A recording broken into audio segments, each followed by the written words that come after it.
You ask Tiger to calculate. This deals with finding the midpoint between 2 points. The midpoint between the 2 points is -10.5, -9.5. Let's solve it step by step. Plot the 2 points and calculate the midpoint using the formula.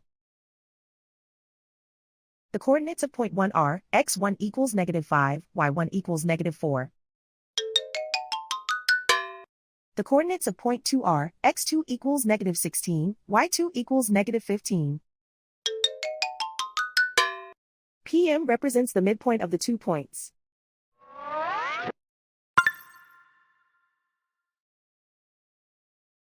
Use the x values in the midpoint formula to find the midpoints x. x1 equals -5. x2 equals -16. Simplify the arithmetic.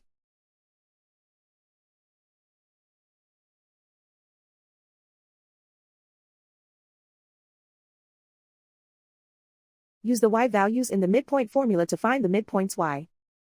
y1 equals -4.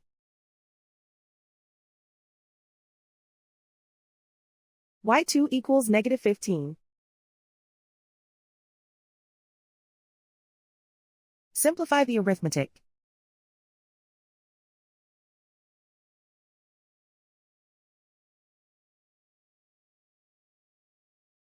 And so, the midpoint is -10.5, -9.5.